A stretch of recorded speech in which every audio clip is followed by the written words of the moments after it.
4 principles of servant leadership. And that's where I close. And 4 principles. Number 1. Problem analysis. Problem analysis. Needs assessment. You don't just get up and start developing anything you like.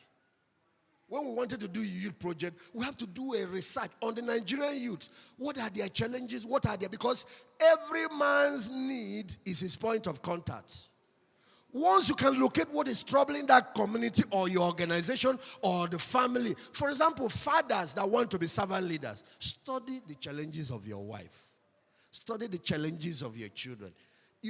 It's true you cannot solve all problems, but whatever solution you develop, let it be something that actually touch lives. It starts with problem analysis, and that's where you start. What happens is that when you do it and you understand what is going on, when you come out with a solution, it becomes a solution that is tailored to the need, and it works like magic. Number 2, developing solutions. God bless you, my friend. So God bless you. Thank you. Thank you. Developing solutions to meet those needs. The solutions could be in form of services. It could be in form of products. It could be in form of policies, like government making certain policies. It could even be in form of legislations. It could be in form of programs, like a church. Anytime I use this to analyze the programs we run, it shows me programs that are no more relevant. Because it's not to be doing activity. What is the activity doing? What value is it adding? What impact is it making?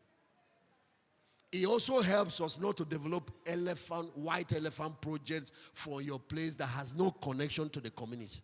If I come to any community, let's say I come to a community in Ibadan to do any project, the first thing is that we'll go pay the KBAC visit, pay the traditional, and ask them what they really need. You might think it's borehole that they need. And when you get there, you really realize that they are facing a problem. They need vaccines. And then you call the youths, call the stakeholders, and engage them. And then when you get the understanding, you now go to develop programs, projects, whatever it is that can address it. And like I always say, you can't solve all the problems. It might be 1 or 2. But take that one that once you touch, it opens the community so you can bring in the gospel. Number 3 is marketing the solution that you have created. Just because somebody has come up with a solution for something doesn't mean that people will get up by themselves and come and find it. If a warehouse is filled with products, you have created something that the whole of Ibadan city needs. The next thing you have to do is communicate. That's why he said you have to communicate with them. You have to answer them. In servant leadership, communication is the key to the game. In family leadership, marriage leadership, business leadership, communication, communication, communication. I have good intention, but they don't know. I love my wife, but she doesn't know. He said she should know. No. You are supposed to tell her. That's what the Lord has done to us. You know what we are doing now, Apostle? Jesus had provided a solution to a very big problem that the world has. The problem of sin. He went to the cross, suffered, provided the solution. But now he recruited you and I to go and do the marketing. To tell the world. Because without them knowing, they will not benefit from it. And they will keep rebelling. But it is now communication that bridges the gap. And then the 4th and the final. Don't just communicate. Help the people to see why. To understand the purpose behind the project. To understand the heart that is behind it. You see, God is not just telling us you need to get saved, give your life. He tells us the reason he did all this is because he loves us.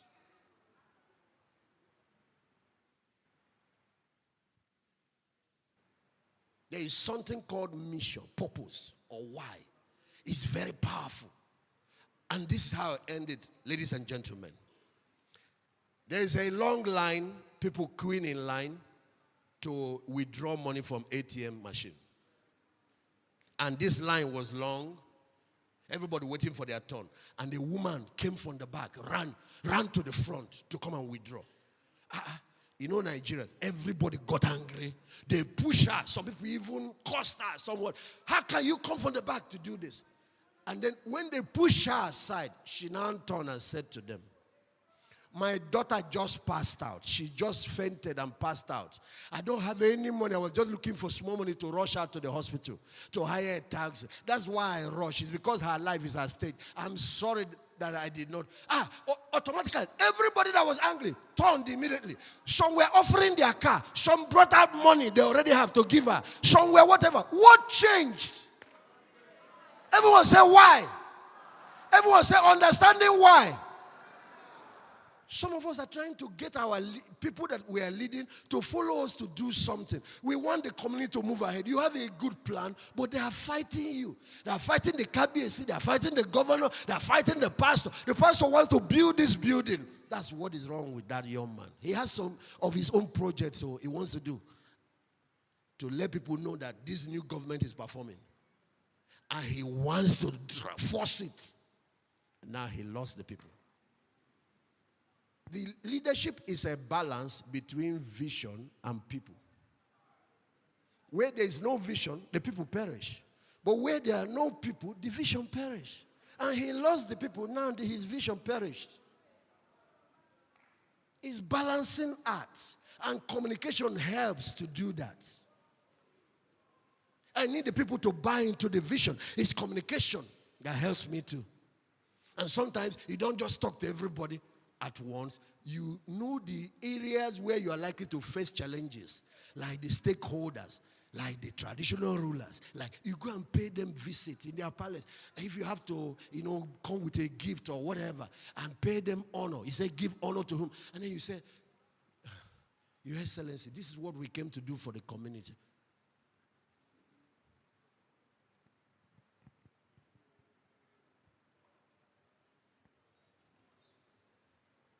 You go pay them.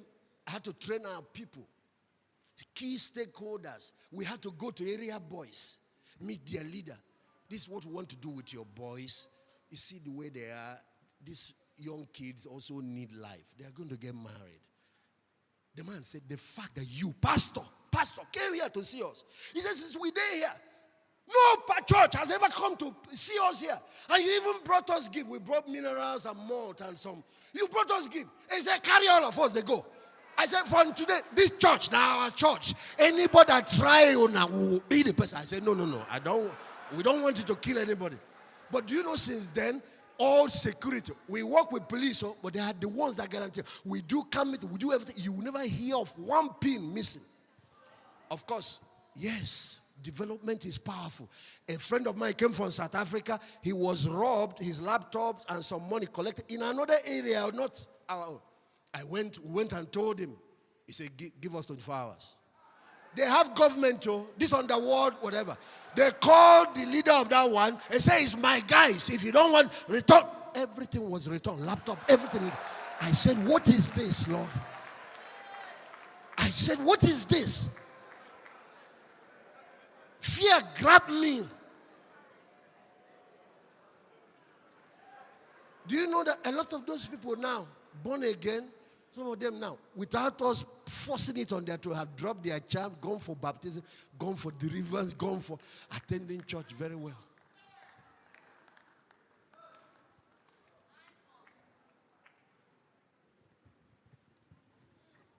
Thanks for watching. Please like, comment, share, and subscribe.